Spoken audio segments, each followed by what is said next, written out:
Bien, buenos días. La clase de hoy va a ser la continuación del sistema reproductor femenino y vamos a comenzar a hablar del útero, haciendo hincapié en trompas uterinas, cuerpo uterino y cérvix. Entonces,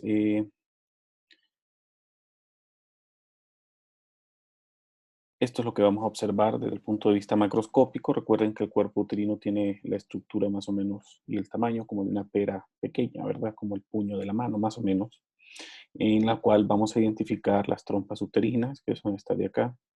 Vamos a identificar los ovarios, que esto ya lo vimos en la clase anterior, ya hemos mencionado las características morfológicas, pero a este nivel encontramos el cérvix, que también lo vamos a ver en esta clase. Entonces vean que todo esto básicamente es una serosa que va a estar revestida por un tejido mesotelial, si recuerdan, ¿verdad? Y obviamente va a tener un tejido submesotelial, que es un tejido conectivo laxo, ¿ok? Y pues vamos a ir viendo las características de esto. Empezamos con las trompas uterinas. Las trompas uterinas sabemos que son conocidas también con el nombre de trompas de falopio o también las podemos llamar oviductos. Oviductos porque es el conducto por el cual cruzan los huevos o los ovocitos secundarios después de que estos han sido eliminados durante el proceso de la ovulación. Vamos a ver que desde el punto de vista anatómico, estas regiones tienen áreas que son sumamente delgadas, que están adheridas hacia el cuerpo uterino, pero a medida se va alejando del cuerpo uterino, esta luz o este segmento luminal de estas trompas uterinas se va engrosando hasta que llega a la porción final en la cual se forman una especie de prolongaciones que son conocidas con el nombre de fimbrias. De este modo, vamos a ver que las trompas uterinas se van a dividir en 4 regiones desde el punto de vista anatómico, que también tiene características histológicas típicas, ¿no? Este más o menos mide unos 10 centímetros de longitud en promedio, aunque cuando los medimos, usualmente estas se encuentran plegadas, entonces puede llegar a medir un poquito menos, ¿verdad? Pero ya midiendo exactamente todo el conducto, pues va a llegar a medir hasta 10 centímetros. Y en la porción final, acerca de las fimbrias, va a medir más o menos 1 centímetro de diámetro. Aquí más o menos puede andar midiendo 0.5, 0.6 centímetros, ¿verdad? Y a medida, como les digo, va avanzando, pues se va volviendo más dilatada la luz. Estos serían los 4 segmentos, los cuales vamos a mencionar. El primer segmento, que es el que está adentro de la pared uterina, pues esta recibe el nombre de región uterina y esta es la que atraviesa prácticamente la pared del útero. Pues es un segmento sumamente corto, podría medir más o menos unos 0.5 hasta 1 centímetro de longitud, dependiendo el grosor del miometrio. Luego tenemos el siguiente segmento, que es la región más estrecha de la porción extrauterina, en este caso estamos hablando del istmo, y bueno, este es un segmento muy estrecho, ¿verdad? La luz pues, casi siempre va a ser puntiforme y la mucosa va a tener muy pocos plegamentos. Luego tenemos el ámpula o ampolla, que es todo este segmento de acá, que es el segmento más largo, que es el segmento donde habitualmente encontramos las características típicas de la trompa uterina, y es aquí donde usualmente ocurre el proceso de la fecundación, ¿no? Cuando digo usualmente, pues no todo ocurre acá, pero sí la mayor parte de las fecundaciones ocurren a nivel de este segmento de la trompa uterina, de la ampolla. Y por último tenemos el infundíbulo, que se caracteriza porque tiene las fimbrias, ¿no? Y este es el lugar donde se va a captar el ovocito, que luego de ser ovulado desde el ovario, pues va a entrar hacia esta región de acá, ¿verdad? Y recordando de que existen corrientes internas que van a facilitar el movimiento de estas moléculas, ¿no? Hacia la parte interna del útero, ¿ok? Estas corrientes internas, aparte de ser creadas por los líquidos corporales que se encuentran a este nivel, también son creadas por el epitelio que encontramos a nivel de las fimbrias y a nivel de la superficie de los oviductos, ¿no? Que tiene una gran cantidad de cilios que son móviles y estos generan movimiento de lo que encontramos en la superficie. Bien, las trompas uterinas desde el punto de vista histológico van a estar constituidas por 3 capas, una mucosa, una capa muscular y una serosa. La capa mucosa es esta que vemos hacia la parte interna, que tiene una gran cantidad de prolongaciones, que estas prolongaciones se pueden contornear, se pueden subdividir y pueden formar estas especies de elongaciones de la mucosa que son típicas de la trompa uterina, y estas elongaciones van a estar revestidas por un epitelio cilíndrico simple Inmediatamente abajo tenemos una trompa, una lámina propia, ¿no? Esta lámina propia usualmente es un tejido conectivo laxo areolar, muy vascularizado, y que se caracteriza porque tiene muchas células inflamatorias, principalmente linfocitos, ¿ok? Que son propias casi propias, digamos, de este tejido, pero también identificamos fibroblastos y otras células inmóviles del tejido conectivo. Luego la túnica muscular, que está constituida por músculo liso, que lo vamos a identificar en dos capas. Siempre se va a ver una capa circular interna y una capa que es longitudinal externa, y esta es la que va a seguir la longitud, obviamente, del trayecto tubárico de las trompas uterinas. Y por último tenemos una serosa. Ven ustedes que esta serosa se caracteriza porque obviamente va a tener un tejido conectivo subepitelial que va a ser muy amplio. Usualmente este tejido conectivo subepitelial es sumamente vascularizado, ¿verdad? Y vean que se tiene pues este tejido conectivo laxo pues es muy edematoso, entre comillas, ¿no? Vamos a decir que es como una característica propia de este tejido, y vemos que tiene muchos vasos sanguíneos, en los cuales cabe mencionar que hay arterias musculares, hay venas, así como arteriolas, vénulas y otros tipos de vasos como vasos linfáticos. Y bueno, aquí tenemos posteriormente el revestimiento, que es un revestimiento mesotelial, que es un epitelio plano simple, ¿no? En algunas ocasiones se pueden formar algunos quistes a nivel de las paredes de las trompas uterinas, que realmente son quistes pequeños, cuando miden menos de 1 centímetro, pues usualmente son catalogados como quistes simples, ¿no? Pero sí ya vemos eh, que pues pueden medir un poco más, pueden considerarse pues quistes ya paratubáricos como tal, entonces pues no generan ninguna patología menos que se infecten.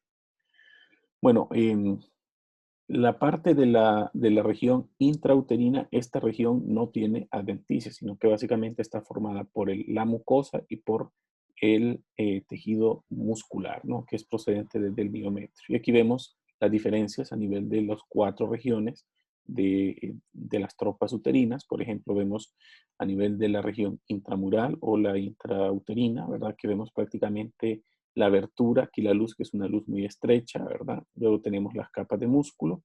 Y bueno, aquí tenemos el istmo, vean que es un poquito más amplia si lo comparamos con la intramural, pero de las partes extrauterinas, la parte istmica es la parte más delgada, ¿no?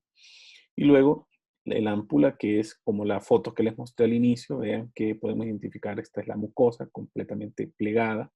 Y pues esto es lo característico de las trompas uterinas. La mucosa, ya les dije que es un epitelio cilíndrico simple y va a estar constituido por dos tipos de células, ¿no? Vamos a empezar por estas de acá, que son las células secretoras, que se caracterizan porque son células no ciliadas, ¿no? Pero porque tengan cilios no quiere decir que la superficie sea lisa, no, sino que lo que tiene son microvellosidades que son obviamente más cortitas, ¿verdad? Más romas, ¿no? Entonces, esto pues, va a permitir la liberación del producto de secreción que van a aportar estas células. Em, estas células aportan a través de sus productos de secreción nutrientes que ayudan al óvulo durante el proceso de la migración y que éste se mantenga nutrido, ¿verdad? Y no vaya a entrar en degeneración durante la migración a través de las trompas uterinas. Y aquí luego tenemos el siguiente grupo de células, que serían las células ciliadas, que estas ya son diferentes a estas, no tienen características secretoras como las células no ciliadas, ¿verdad? Sino que más bien se caracterizan porque en su superficie tienen estos cilios, que obviamente un cilio tiene todo este complejo de axonémico y cuerpo basal hacia la corteza de la célula, y que estos cilios ayudan a generar movimientos que permiten que lo que entra a la trompa uterina sea barrido hacia el interior del cuerpo uterino. Entonces, esto, ¿verdad? Esta acción de estos cilios depende mucho de las funciones hormonales, principalmente del estradiol. Entonces, estos también obedecen a cambios cíclicos durante la menstruación, y vamos a ver que durante la etapa proliferativa aumenta la longitud de los cilios. Por lo tanto, al momento de la ovulación, los cilios ya van a tener una longitud adecuada para permitir el movimiento, ¿verdad? Del ovocito, en este caso del óvulo que está pasando a través de la luz de estas trompas uterinas. Entonces, por eso vamos a decir que la ciliogénesis es dependiente de los estrógenos, ¿ok? Esto es muy importante que lo recuerden. Las células ciliadas alcanzan la altura máxima en la ovulación, ¿verdad? Lo que les mencionaba, esto por efecto de los estrógenos, y pues pierden la altura después de la ovulación, ¿verdad? Cuando decrecen las concentraciones de estrógeno y aumentan las concentraciones de progesterona, ¿no? Bueno, estos son cortes histológicos. Este sería un corte histológico a nivel de la ámpula o de la ampolla, y este sería un corte histológico a nivel del istmo, ¿verdad? Que vemos que es un poco más estrecho si lo comparamos con la, en la región de la ampolla. Entonces vean esto, estas prolongaciones son típicas, son características, y no las vayan a confundir con las prolongaciones de la vesícula seminal, ¿no? Aquí el epitelio es un tanto más característico. Eh, Aquí vemos estas prolongaciones, ¿verdad? Recuerden que el epitelio ya puede ser cilíndrico, incluso pseudoestratificado, pero tiene también aquellas inclusiones lipoídicas en su citoplasma. Aquí les hablaba de algunos quistes. Por ejemplo, estos quistes se caracterizan porque pueden estar revestidos de urotelio. Ojo, y esto es interesante, nada más un dato histológico para que conozcan que también pueden haber este atrapamiento de estos restos embrionarios de este tejido urotelial, que cuando lo vemos más de cerca, pues son células uroteliales típicas. Aquí la vemos, y estos residen en el nombre de nidos de Waltár, ¿no? Los nidos de Waltár es un hallazgo incidental a nivel de la pared de las trompas uterinas, y se ha propuesto que este lugar es el lugar propicio en el cual pueden aparecer unos tumores que son conocidos como tumores de Brenner, ¿no? Que aparecen en el tracto genital femenino. Bien, con esto entonces terminamos trompa uterina y empezamos a hablar del cuerpo uterino. Bueno, el cuerpo uterino ustedes ya lo han visto en anatomía, es una estructura más o menos en forma de pera, eh, tiene aproximadamente una longitud de 4 centímetros, perdón, de 7 centímetros por 4 centímetros de ancho, y más o menos unos 2.5 centímetros de grosor. La superficie serosa se encuentra en casi toda la superficie de revestimiento externo, ¿verdad? Y hay un segmento nada más corto que es el que está orientado hacia la región anteroinferior del cuerpo uterino, que colinda con la vejiga, ¿no? Y hacia las áreas laterales, donde tenemos la inserción de los ligamentos anchos y los ligamentos cardinales más o menos a este nivel. Aquí tenemos el cervix, que es una estructura sumamente importante, ¿verdad? Aquí vamos a hablar del fondo, que es la región cónica que se encuentra hacia la parte final, luego el cuerpo uterino, que es casi todo el útero, el istmo, que es la región más delgada, y luego aquí tenemos el cervix. El cervix es una estructura interesante y la vamos a ir estudiando poco a poco, porque es aquí donde ocurre una transición epitelial, y es un lugar sumamente importante desde el punto de vista clínico para determinar la presencia, por ejemplo, ¿no?, de carcinomas en mujeres en edad fértil. Aquí vemos las mismas características que hemos estado viendo, vemos las inserciones eh, de este caso, estos ligamentos, ¿verdad? Eh, ligamento plano, ¿verdad? O ancho del útero. Luego aquí tenemos los ligamentos cardinales, el ligamento redondo, y por aquí tenemos otros ligamentos que serían los ligamentos propios del ligamento útero-ovárico, porque une estas dos estructuras, ¿no? Y se habla de algunas estructuras que son conocidas como remanentes embrionarios, que son conocidas con el nombre de epóforos, ¿no? Los epóforos también son conocidos como restos mesonéfricos, restos de los conductos golfianos, que son propios del aparato reproductor masculino. Aquí lo vemos cortado y vemos que se forma una luz o una cavidad más o menos en forma eh, como de la cabeza de un bisonte o de un toro, ¿verdad? Más o menos aquí vemos los cuernos hacia donde van las trompas uterinas, y la región más estrecha a este nivel sería el istmo, ¿no? Aquí vemos la abertura endocervical, y luego aquí tenemos el cervix, que es lo que vamos a ver eh, más adelante, ¿no? El cuerpo uterino, desde el punto de vista histológico, está constituido por 3 capas. Una capa interna, que aquí la vemos engrosada, aquí justo iría la luz, que es una luz prácticamente plegada, que está cerrada, pero que a medida el endometrio va creciendo, permite el ensanchamiento de la cavidad uterina. Entonces aquí el endometrio podríamos decir que anda midiendo más o menos unos 0.5 a 0.8 centímetros de grosor. Pero vamos a decir que este endometrio está engrosado, y probablemente este endometrio se encuentra en una etapa secretora. Normalmente el endometrio en una etapa proliferativa pues va a ser un poco más delgado, va a medir más o menos unos 3, 4 milímetros, pero aquí lo vemos un poco más engrosado. Luego tenemos la siguiente capa, que es la capa del miometrio, que es toda esta de acá. Vean que después de haberse fijado se mira como grisácea, que tiene estas áreas blanquecinas de aspecto fasciculadas. Y luego tenemos una superficie externa que es una serosa, que ya les dije que también puede ser adventicia en ciertas regiones. Entonces, el endometrio hay que reconocer que es una mucosa, ¿ok? El endometrio es una mucosa y está constituida obviamente por un epitelio y por una lámina propia. Este epitelio es un epitelio cilíndrico simple y que va a tener dos tipos de células, predominantemente las células secretoras que no van a tener cilios y las células ciliadas. Las células ciliadas van a ser predominantes en la etapa proliferativa del ciclo menstrual. Sin embargo, las células secretoras van a ser predominantes en la etapa secretora del ciclo menstrual. Luego la lámina propia, que básicamente es un tejido conectivo laxo areolar con muchos fibroblastos, y quiero que subrayen muchos, porque al inicio estos fibroblastos tienen tendencia a ser mayores incluso que cualquier otro componente de este tejido conectivo, ¿no?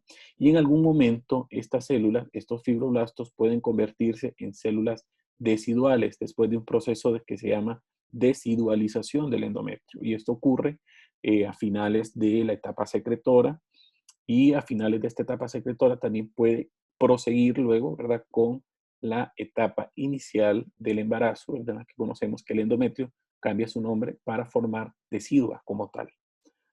El epitelio forma muchas glándulas, ¿ok? Estas glándulas son características. Al inicio, estas glándulas son glándulas simples, que usualmente no se ramifican, y van a ser glándulas tubulares elongadas o rectas.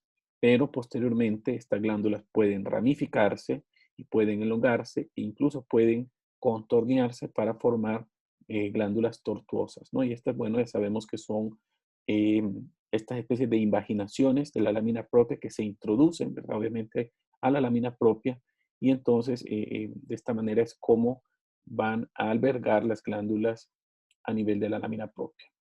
Desde el punto de vista estructural, el endometrio lo hemos clasificado en dos capas, una capa funcional y una capa que se llama capa basal. La capa basal es una capa que siempre va a estar, siempre la vamos a identificar, aún después de la menstruación, aún después de que a esta paciente se le haya dado quimioterapia, siempre, ¿ok? La capa basal nunca se va a encontrar afectada porque siempre va a tener células glandulares de reserva, así como también células eh, estromales de reserva para la formación de la lámina propia.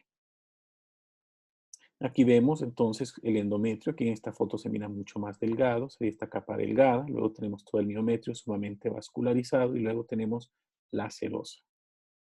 Aquí este es un corte del útero, vemos que en la cavidad uterina encontramos un dispositivo intrauterino o una T de cobre, así es como debería de quedar, ¿verdad? Para que usted ya tenga una idea de más o menos cómo se va a ver. Aquí tenemos el endometrio, usualmente se mira así de lisito, bien brillante. Aquí tenemos la cavidad cervical, ¿verdad? Que es el orificio cervical. Aquí estaría el externo y aquí estaría el interno. Este de aquí sería el porción bajo o el segmento inferior del útero. Y bueno, para que vean la coloración del miometrio, cómo más o menos tiene que verse después de la fijación. Bueno, entonces les decía que este endometrio se caracteriza porque tiene dos capas, ¿no? Una capa funcional, que es prácticamente toda esta, que es casi todo el endometrio cuando se hace engrosado, y luego una capa funcional, basal, pues muy pequeña, muy cortita, que puede llegar a medir menos de 1 milímetro. Las glándulas a este nivel son rectas y son glándulas permanentes que casi nunca van a modificar su estructura ni su función. Bien, desde ya vayan sabiendo de que la zona funcional va a estar constituida por dos partes. Una parte intermedia que se llama estrato esponjoso, que es este lugar en el cual van a predominar, es decir, va a haber mayor cantidad de glándulas, mayor luz de glándulas. Entonces, esta región esponjosa usualmente va a dar un aspecto esponjoso en histología y aquí lo vemos, ¿no? Esta región de acá sería la región esponjosa, que es sumamente glandular, hay demasiadas glándulas tortuosas, hay poco estroma, diferente a la zona compacta que la vemos a la parte más apical, cerca del epitelio de superficie, y vean ustedes que en este momento el estroma a este nivel es mayor, puede tener mayor tendencia a edematizarse, ¿verdad? Y esto lo encontramos muy bien desarrollado en el endometrio secretor. En el endometrio proliferativo, lo único que vamos a identificar son zonas basales con glándulas que van a desarrollar ciertas áreas esponjosas, pero no es tan característico y esta zona funcional aún no se desarrolla. No está, entonces, en conclusión, la zona funcional la vamos a encontrar muy desarrollada en el endometrio secretor.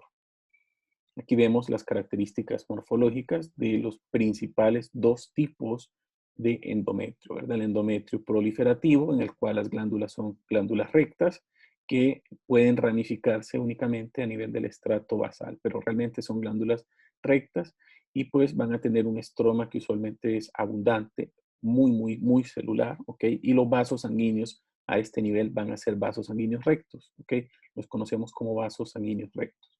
Luego, en la fase secretora, las glándulas, pues como continúan creciendo, vienen después de una fase proliferativa, que en la cual ya se han estimulado, viene luego la progesterona a terminar de estimular estas glándulas, principalmente las secretoras, ¿verdad? Las células secretoras, para que continúen proliferando y permitan que esta glándula ya no pueda seguir creciendo en sentido longitudinal, sino que comienza a formar estas especies de plegamientos, lo que conlleva a formación de glándulas tortuosas. Y aquí las vemos, ¿verdad? Glándulas completamente tortuosas que a partir del día 17, estas glándulas, estas células, ¿verdad? Tienen ya capacidad de sintetizar o de liberar material de aspecto mucinoso. Ok, ya para más o menos el día 20, la luz de estas glándulas va a estar llena de un material mucinoso que es conocido nada más con el nombre de producto de secreción. Aquí lo vemos. Y luego para la etapa, bueno, aquí nada más mencionar en la etapa secretora que los vasos comienzan a hacerse mucho más tortuosos, ¿verdad? A ramificarse, incluso a formar algo que se llaman lagunas vasculares que tienen tendencia a alojarse a nivel del extracto compacto de la glándula, ¿verdad? Del estroma, mejor dicho, del endometrio, ¿no? Incluso estas lagunas forman como conexiones de sangre arterial y de sangre venosa, ¿no? Y cuando esto ocurre, pues esta región de acá pues tiene tendencia a necrosarse y esto es lo que caracteriza la siguiente fase, que es la fase menstrual, en la cual la región más apical, que es la región compacta, sufre necrosis, ¿no? Y al sufrir necrosis, entonces toda esta región de acá, seguida por las áreas más basales, va a sufrir desprendimiento, específicamente todo el estrato funcional se va a barrer o se va a romper y este es el que se va a desprender durante cada fase menstrual y aquí lo vemos, ¿verdad? Esto se caracteriza entonces porque va a haber necrosis, específicamente del estrato superficial, ¿verdad? Del estrato funcional, y esta necrosis se caracteriza porque es una necrosis que desde el punto de vista de clasificar la necrosis, vamos a decir que es una necrosis, eh, ¿cómo se llama? Hemorrágica o coagulativa, ¿no?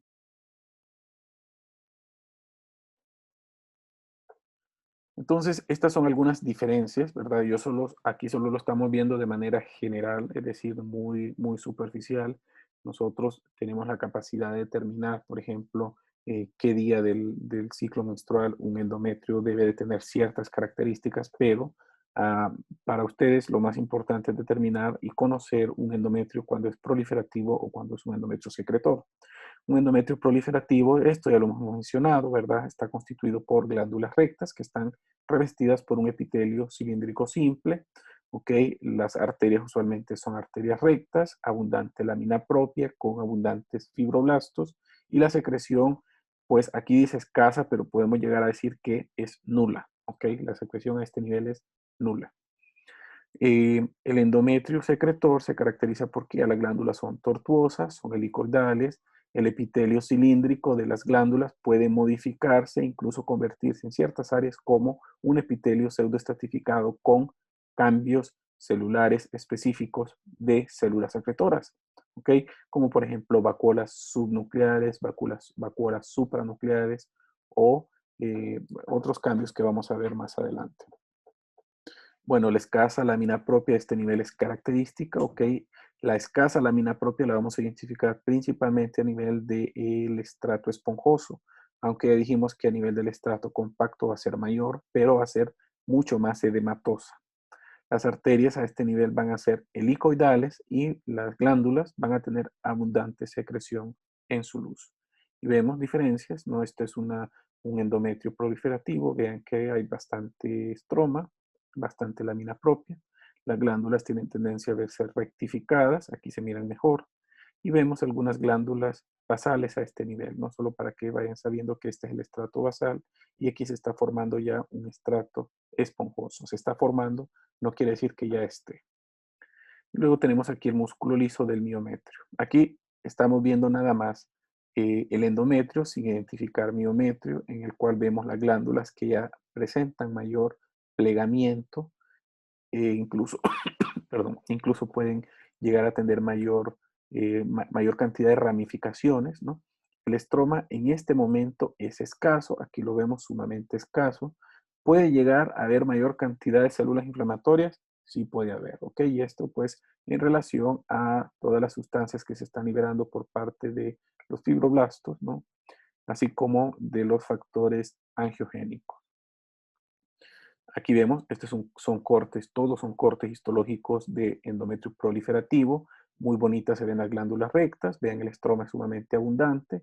Igual acá, ¿verdad? Aquí tienen tendencia a verse ya un poco más contorneadas. Quiere decir de que este endometrio proliferativo anda probablemente cerca del día 10, día 12, antes de la ovulación, ¿no? Aquí es muy característica que estas glándulas, pues cuando se cortan transversalmente u oblicuamente, pues van a tener la formación así redondita, ¿verdad? Eh, muy bonita, es decir, muy características. El epitelio va a verse cilíndrico, así como el epitelio de la superficie. Y pues vamos a identificar mitosis. Es normal identificar mitosis en las glándulas, así como en el estroma. Es decir, es característico identificar mitosis, porque recuerden que está en una etapa proliferativa, no está proliferando. Este epitelio cilíndrico pues debe de tener un citoplasma, ¿verdad? Las células deben de tener un citoplasma rosado, usualmente es un citoplasma rosado que es mayor a nivel de la región apical. Eso quiere decir de que los núcleos tienen tendencia a estar en región basal y estos núcleos tienen bastante eucromatina a pesar de que se están dividiendo, ¿verdad? Abundantemente, ¿no? Perdón, tiene bastante heterocromatina, tiene tendencia a verse así oscurito, ¿verdad? Pero por microscopía electrónica, pues sí se ha comprobado de que hay de los dos tipos de cromatina, ¿no? Hay eucromatina y heterocromatina que permite entonces estar formando nuevas células a partir de células precursoras, ¿no? De células madre que son usualmente procedentes del estrato basal. Así se mira más o menos. Este es el epitelio, recuerden, cilíndrico, ¿verdad? Es un epitelio clásico, ¿verdad? A medida va avanzando y se va proliferando, estas glándulas pueden ir formando estas como especies de acumulaciones de células epiteliales. Y esto es característico más o menos del día 12, el día 13, ¿verdad? Cuando ya vemos que las glándulas muestran un epitelio que tiene tendencia a pseudoestratificarse. Aquí lo vemos. Aquí vemos nuevamente, ¿verdad? Las glándulas rectas. Vean que en este momento las glándulas ya van con tendencia a ser mayores, el estroma se va viendo un poquito más escaso, ¿verdad? Y las células van con tendencia a pseudoestratificarse. Pero hasta acá no hay datos de que este sea un epitelio, perdón, de que este sea, sí, un epitelio y un endometrio secretor, sino que continúa siendo un endometrio proliferativo. Hasta que llega, obviamente, la ovulación, entonces comienzan a ocurrir cambios en las células. Y ven ustedes, estas glándulas pues no son completamente rectas, pero son tampoco completamente tortuosas. Lo que sí llama la atención es que si nosotros vemos este epitelio, vemos que esta de acá es la lámina basal, las células comienzan a tener este espacio claro abajo de sus núcleos y esto es característico de que estas glándulas se están convirtiendo en glándulas secretoras.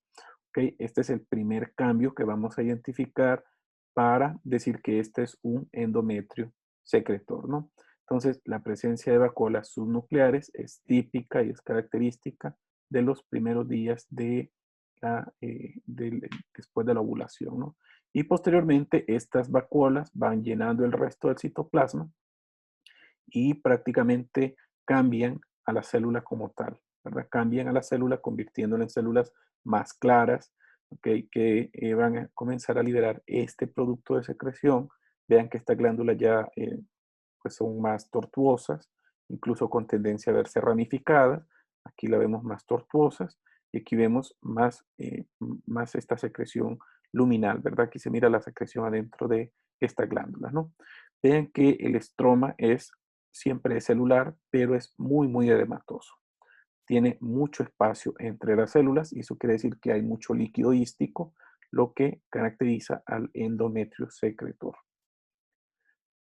Cerca de la menstruación, principalmente a nivel de las células que ya han vertido su secreción a la luz, las células se vuelven chiquititas. Los núcleos hipercromáticos y estas, estos cambios, ¿verdad? Son típicos del endometrio secretor tardío, que ya más o menos estamos hablando de 24 a 26 días, cuando ya estas glándulas, pues más o menos han terminado de vertir toda su secreción, el citoplasma es más rosado intenso, ¿verdad? Porque toda la mucina que habían elaborado, pues ha sido vertida a la luz de las glándulas aquí en la secreción, ¿no? Entonces vean ustedes, esas células tienen tendencia a verse más oscuras. Bueno, recuerden, vacuolas subnucleares, más o menos días 16, 17, ¿verdad? Luego de la ovulación. Esto lo han descrito los histólogos y las personas que ven histopatología como un cambio típico de teclas de piano, ¿verdad? Ellos les recuerdan mucho las teclas del piano y así lo describen. Aquí vemos estas glándulas tortuosas, vemos un estroma sumamente edematoso y bueno, esto es característico, ¿no? Una vez ha ocurrido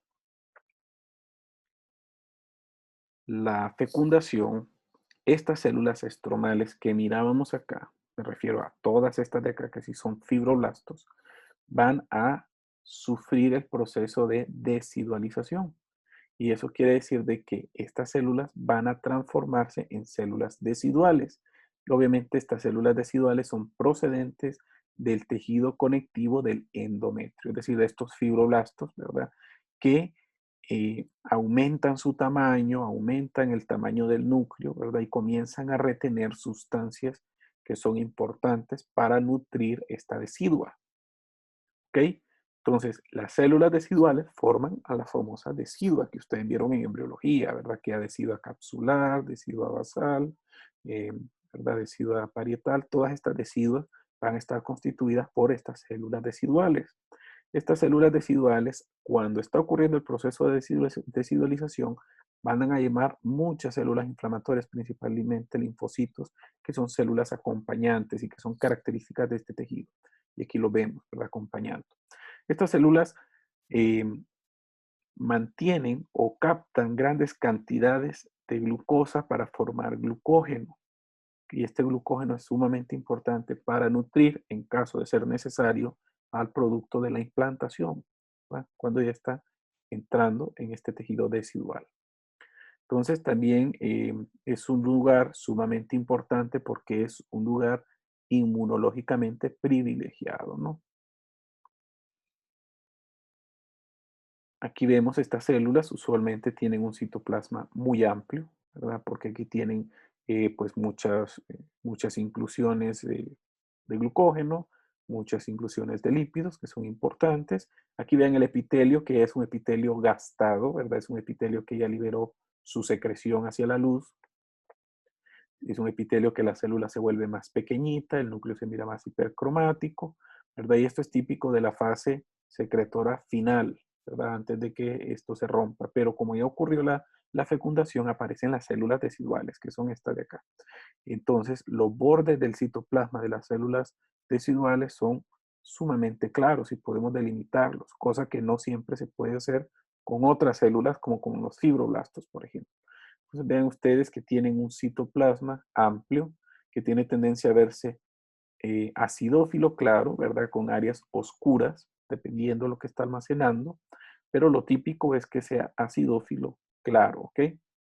Muchos vasos sanguíneos y las características epiteliales que ya les he mencionado.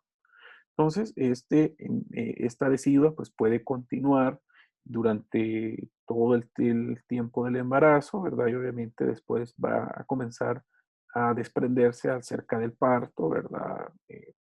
Cuando ya estamos hablando, por ejemplo, del periodo expulsivo, se desprende la placenta y todo lo que es el endometrio que cambió en ese momento para formar deciduas se va a desprender también. Y se va a desprender durante el parto y luego va a quedar nada más el endometrio basal que posteriormente va a regresar a su ciclo menstrual como que nada hubiera pasado, ¿no?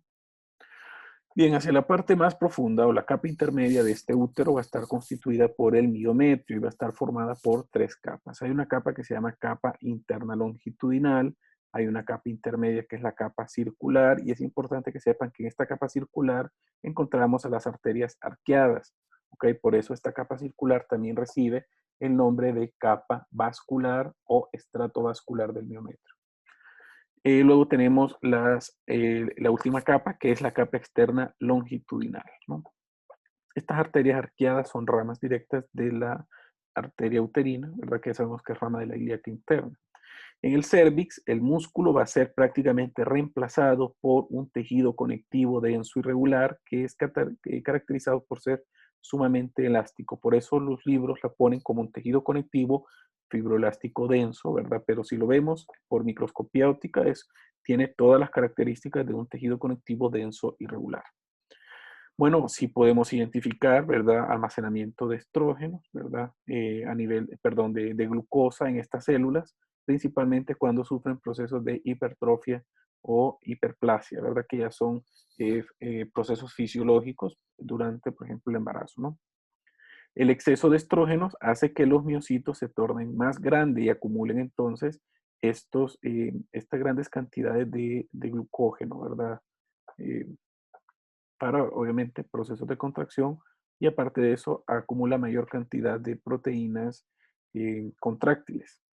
Entonces, estos cambios los encontramos principalmente en el embarazo y hoy ya les he mencionado que son conocidos con el nombre de hipertrofia e hiperplasia, ¿ok?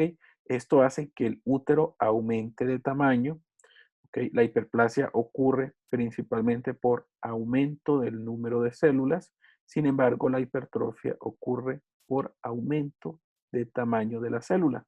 Y aquí es cuando vemos que la célula almacena mayor cantidad de proteínas contráctiles, así como de inclusiones citoplasmáticas, ¿no? Estas células tienen abundantes receptores para oxitocina. Y la oxitocina, que ya sabemos que es una hormona neurohipofisiaria, al ser liberada durante el parto, se une a estos receptores de este músculo liso para inducir a contracción durante el proceso del parto. ¿Ok? Bueno, en el parto hay otra hormona que se llama hormona corticotropa que hace que se liberen prostaglandinas, ¿ok? Que también estas prostaglandinas son importantes para también el proceso de la expulsión del feto durante el parto. Bueno, aquí está el miometrio y luego vemos aquí la serosa, ¿no? Esta región es la que está revestida por un epitelio plano simple.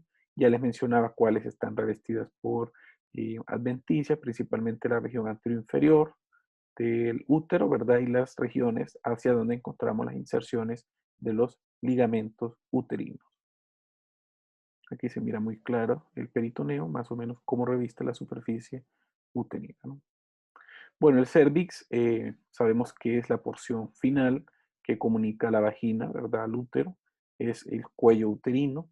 Aquí básicamente vamos a encontrar un canal que va a abrirse hacia una superficie que forma una especie de cúpula o protuberancia, que es esta que vemos acá, y en el cual se identifica un agujerito pequeño. Cuando lo cortamos, aquí más o menos vemos esto, ¿verdad? Y lo abrimos, entonces nos permite identificar el conducto en el cual se observa el orificio cervical interno y un orificio cervical externo, que es este de acá. A partir de la superficie interna de esta región de acá, de este conducto, se identifica el endocervix y después se identifica el exocervix.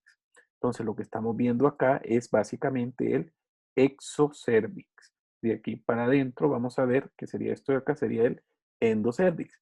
Y este endocervix se caracteriza porque forma esta especie como eh, de son como rugosidades longitudinales que van en dirección ascendente, ¿verdad? Hacia la cavidad uterina. Esto es típico del endocervix, ¿no? Eh, durante, durante el nacimiento, esta región de acá, de la porción externa del cérvix, usualmente está revestida por tejido endocervical, ¿no? Probablemente el endocervix salga hasta la parte más externa. Después de que ya comienza la menstruación, bueno, esta región va a regresar y más o menos se va a establecer acá. Y de aquí para allá va a ser endocervix y de aquí para acá va a ser el exocervix. Durante los cambios cíclicos menstruales, este endometrio puede estar modificándose y puede estar retrayéndose o saliendo, creando zonas que reciben el nombre de ectropión. El ectropión se va a ver como rojo, es una zona rojiza acá, ¿verdad? Que esto quiere decir de que el epitelio endocervical ha salido y más o menos se localiza en esta región, en este punto, ¿verdad? Esto es ectropión y esto es típico del exceso de estrógeno, ¿no? Eh, Cuando ya vuelve normal las concentraciones de estrógenos, esto va a regresar y pues esta superficie se va a convertir en exocervix nuevamente, ¿no? Entonces, vamos a decir de que de este punto a este punto más o menos, que es el área donde está moviéndose, esto lo vamos a conocer con el nombre de zona de transformación, porque es el área donde se está transformando principalmente el epitelio de un punto a otro, ¿ok? La diferencia entre la zona de transformación y la transición epitelial es que la transición epitelial es el punto en el que un epitelio se convierte en otro, simple y sencillamente, ¿no?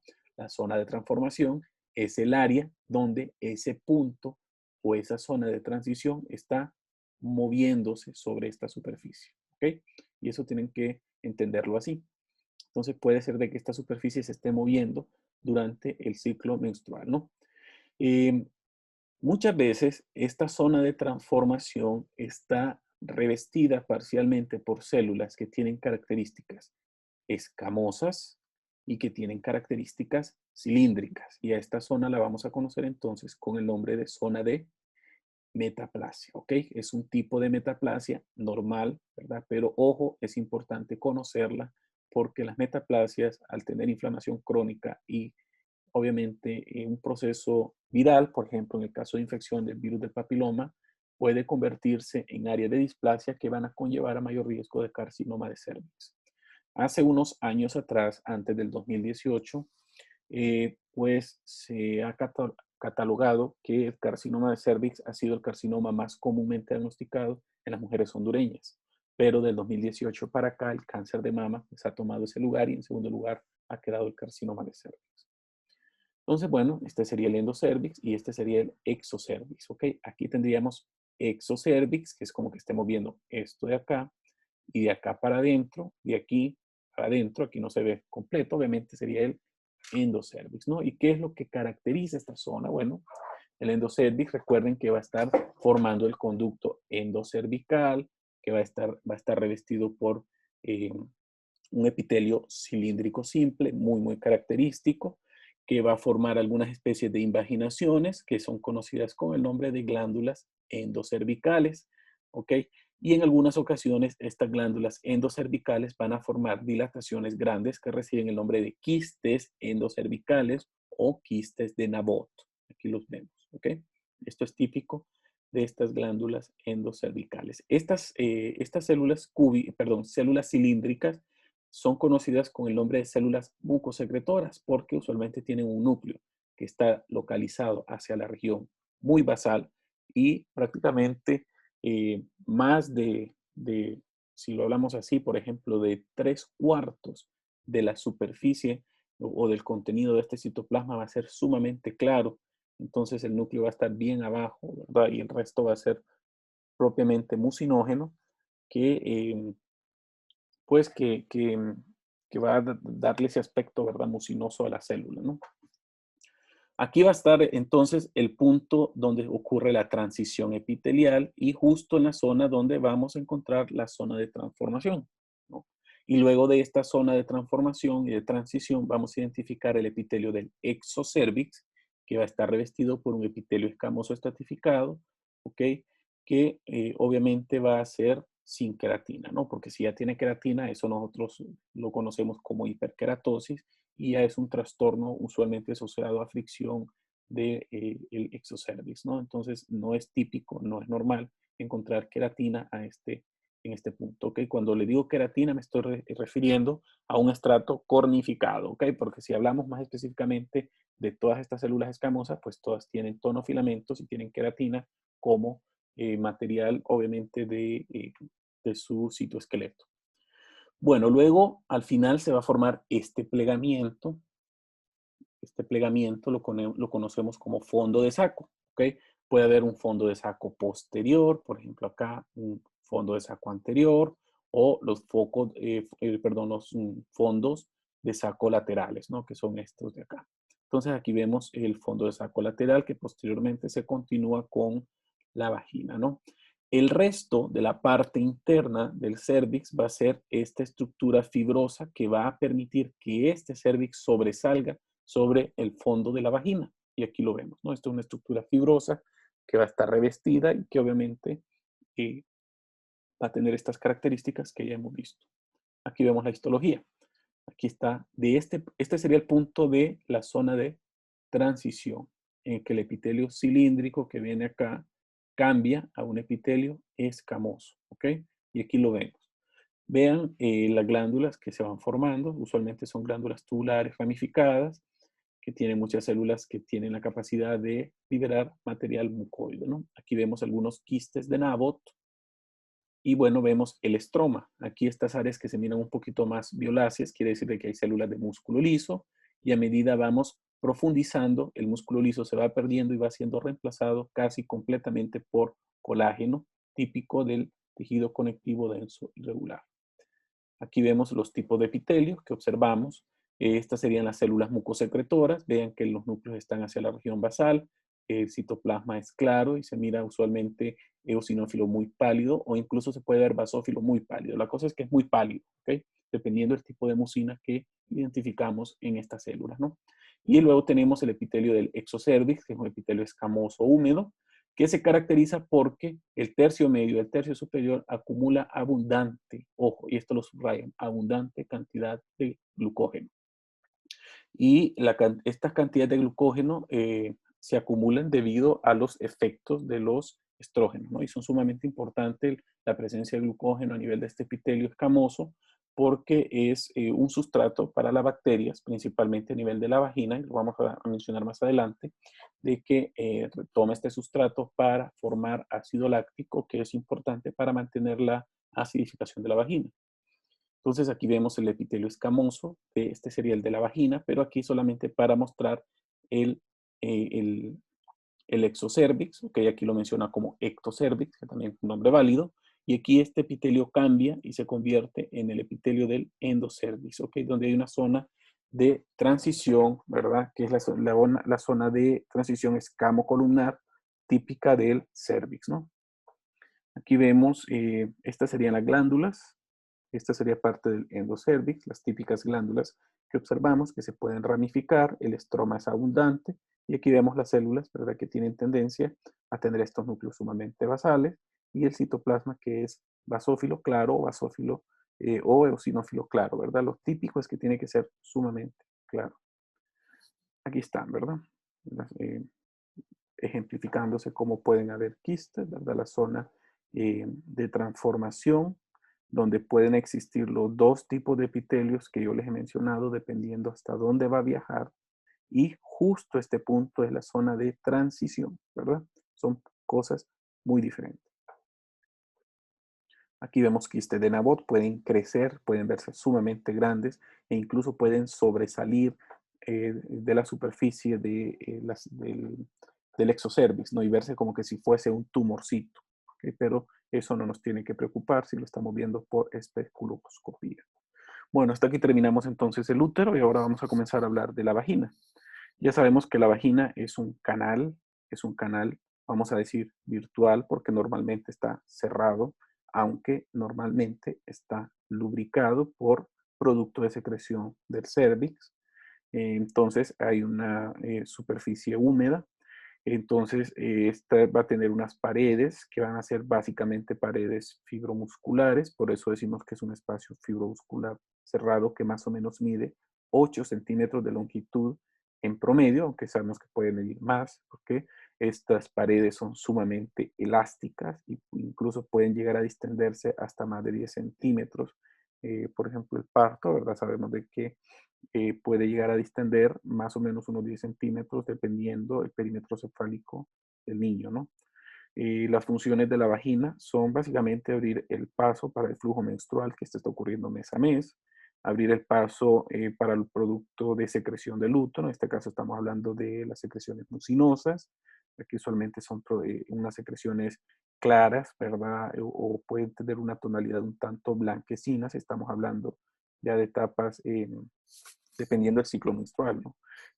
También esta vagina sirve para el canal del parto y de igual forma, ¿verdad? Sirve como el órgano de la cópula, ¿verdad? Para las relaciones sexuales y permite alojar el pene durante la cópula, ¿no? Entonces, estas son funciones básicas.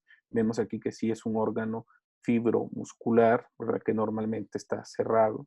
Me refiero a cerrado, es decir, que no tiene nada dentro, aparte de las secreciones que son procedentes del útero. Y entonces, pues, para las funciones que hemos mencionado, ¿no? Desde el punto de vista histológico se caracteriza porque tiene tres componentes, su pared tiene tres componentes. Siempre va a haber una mucosa, en todas estas cavidades siempre va a haber una mucosa y en este caso esta mucosa va a estar revestida por un epitelio húmedo y este epitelio húmedo tiene abundante receptor de estrógenos, lo que indica que también cumple efectos durante el ciclo menstrual y se engrosa durante la fase proliferativa y regresiona durante la etapa secretora, ¿no? Entonces, gracias a que tiene estos receptores de estrógenos, al engrosarse este epitelio escamoso, este epitelio húmedo, almacena grandes cantidades de glucógeno, que también, ya esto lo mencionamos, que es importante, ¿verdad?, para el metabolismo de las bacterias en la luz de la vagina, ¿no? La lámina propia es un tejido conectivo sumamente vascularizado, decimos que es fibroelástico, ¿verdad? Lo vamos a presenciar o lo vamos a ver por histología usualmente como un tejido conectivo denso irregular. Luego tenemos una túnica muscular, que es músculo liso longitudinal, que se va a entremezclar con algunas pocas fibras que van a tener sentido circular, pero estas fibras se van a ir engrosando a medida va bajando el trayecto de la vagina, siendo más grueso cerca del orificio externo de la vagina para formar una especie de esfínter vaginal, ¿no? Recordar que esto es músculo liso y que este esfínter o este orificio externo de la vagina es un orificio que tiene que ser abierto únicamente por estímulo, ¿ok? Porque si se hace, por ejemplo, cuando hay una violación, podemos identificar rasguño, ¿verdad? Rasgadura a nivel de la mucosa, a nivel del esfínter. Entonces, esto nos va a orientar a decir de que si hubo un forcejeo, ¿verdad? Para tratar de penetrar esta vagina en el caso de una violación. Entonces, es un hallazgo, ¿verdad? Que se hace durante los estudios de medicina forense.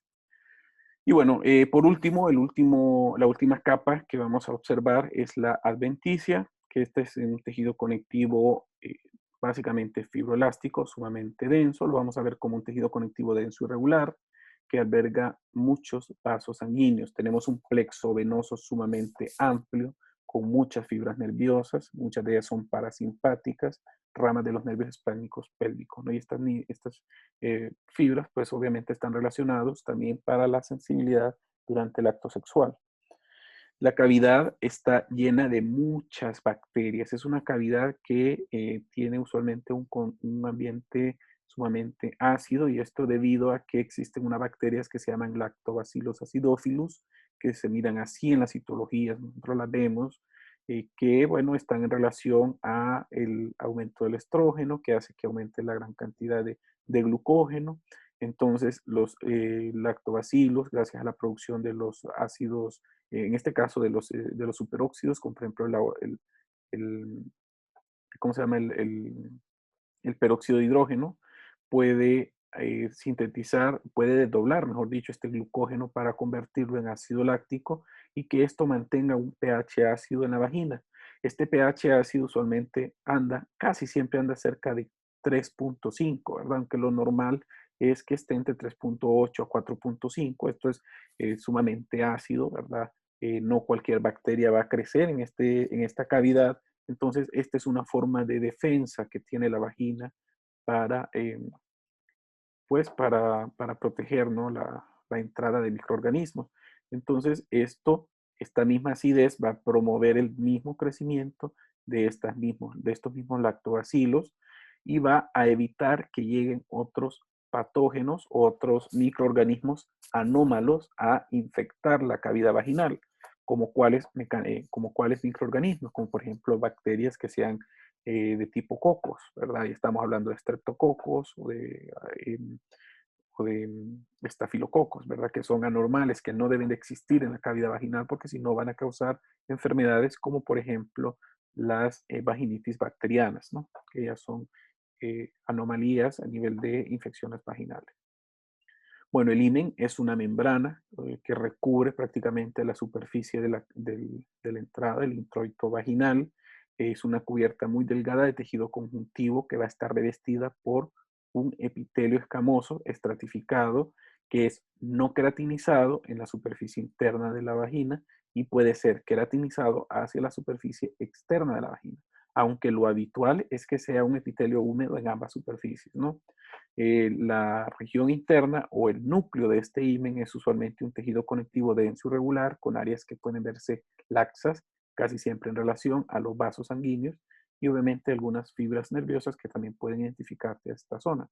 Entonces, es normal de que el himen esté perforado de esta manera, ¿ok?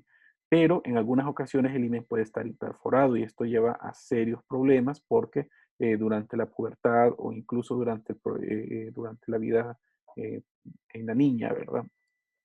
Puede acumularse demasiado producto de secreción a este nivel y pues obviamente en algún momento puede llegar a infectarse, ¿no? Principalmente cuando son microperforados, que a través de estos agujeritos pequeños pueden entrar bacterias, se unen al producto de secreción del útero, entonces se infectan, ¿no? En el caso de que sea completamente imperforado, esto no va a salir y va a venir posteriormente la menstruación y va a comenzar a acumular todo este producto de la menstruación a nivel de la vagina, ¿no? Entonces puede conllevar a otro tipo de problemas, ¿no? El himen cribiforme pues tiene varios agujeritos que son sumamente pequeños que también impiden la salida correcta de todo este material que hemos mencionado, ¿no? Y por último, el himen tabicado que básicamente tiene un septo hacia la región central y lo ideal es que esté así, ¿no? Que esté completamente abierto y que permita la salida, ¿ok? Este himen, ocurre el proceso de la embriogénesis, ¿no? La formación de los genitales externos, debe estar usualmente así, perforado, ¿no? Eh, en algunas ocasiones pues, puede venir imperforado, pero es lo que esperamos, no lo habitual. En algunas ocasiones, cuando la niña nace y pues nace con un himen imperforado, pues llega más o menos en la infancia, ¿verdad? Cuando ya la niña juega, corre, salta, se sube al sofá o hace cualquier otro movimiento, puede ser que en esos movimientos el himen pues vaya desgarrándose, fragmentándose y vaya permitiendo la apertura normal y la perforación, ¿no? Entonces, estos son algunos datos nada más orientados a la clínica y a la histología que hemos visto el día de hoy. Y con esto entonces terminamos el tema de aparato reproductor femenino. Espero que les haya gustado la clase de hoy y que la hayan entendido mucho mejor, ¿no? Entonces, si tienen dudas, ya saben, las pueden hacer y pues quedamos pendientes de las siguientes clases. Nos vemos luego.